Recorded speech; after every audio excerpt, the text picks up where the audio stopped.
Hello friends, welcome to Sunitha kitchens. ఈరోజు మన ఛానల్లో బ్రెడ్తో ఒక స్వీట్ రెసిపీని చూపించబోతున్నాను. అదేంటంటే బ్రెడ్ కాజా అండి. చాలా ఈజీగా తయారు చేసుకోవచ్చు.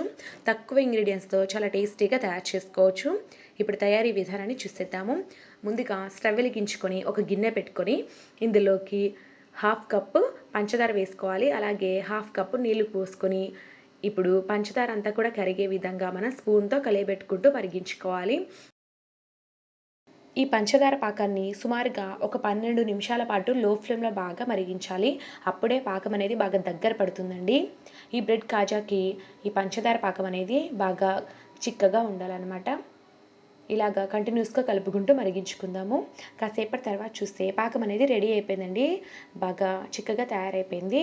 ఇలాంటి టైంలో స్టవ్ ఆఫ్ చేసేసుకొని ఇందులోకి చిటికెడు యాలకుల పొడి, అలాగే ఒక చిటికెడు ఫుడ్ కలర్ వేసుకుందాము. ఫుడ్ కలర్ అనేది ఆప్షనల్ అండి.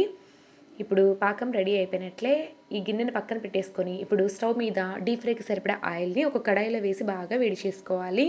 ఆయిల్ బాగా వేడెక్కేలోపు మనం ఒక 5-6 బ్రెడ్ స్లైసెస్ని తీసుకొని వీటి ఎడ్జెస్ని పూర్తిగా కట్ చేసుకోవాలి. ఇలా కట్ చేసుకోవడం వల్ల వీటిని ఆయిల్లో వేయగానే నల్లగా అవ్వకుండా పర్ఫెక్ట్గా వస్తుందండి రెసిపీ అనేది. సో ఇలా ఖచ్చితంగా చేయాలన్నమాట.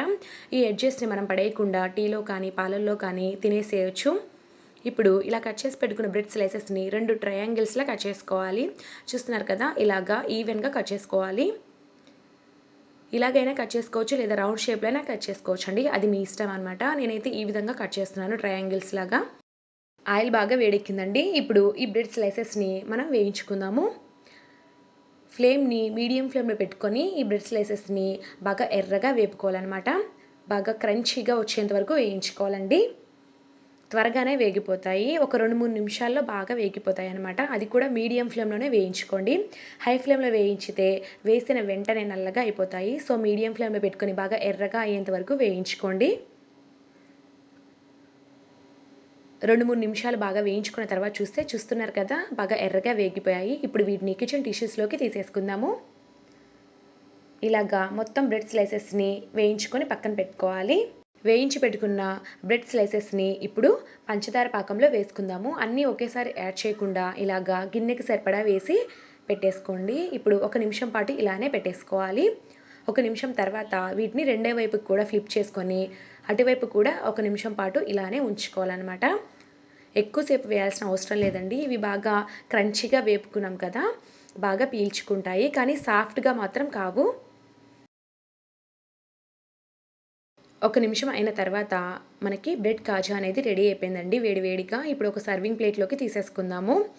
అలాగే కట్ చేసి పెట్టుకున్నటువంటి బాదంతో గార్నిష్ చేసుకుంటే ఎంతో టేస్టీగా ఉండే బ్రెడ్ కాజా రెడీ అయిపోయినట్లే. ఈ రెసిపీని మనం 4-5 రోజుల వరకు నిల్వ చేసుకోవచ్చు. ఏమీ పాడవదండి. వెంటనే తింటే కనుక క్రంచీగా చాలా బాగుంటుంది. లేదా కాసేపటి వరకు అలానే పెట్టినట్లయితే బాగా సాఫ్ట్గా అయిపోయి ఇంకొక టేస్ట్ ఉంటుందన్నమాట. సో ఎలాగైనా తినేసేయచ్చు. టేస్ట్ మాత్రం సూపర్గా ఉంటుంది ఫ్రెండ్స్. ఖచ్చితంగా అయితే ట్రై చేయండి. అలాగే ఏ విధంగా వచ్చిందనేది మాత్రం నాకు కామెంట్స్ రూపంలో తప్పకుండా తెలియచేయండి. ఈ వీడియో కనుక మీకు నచ్చినట్లయితే ఇలాంటి మరెన్నో సింపుల్ అండ్ టేస్టీ రెసిపీస్ కోసం నా ఛానల్ని సబ్స్క్రైబ్ చేసుకోండి. Thank you for watching.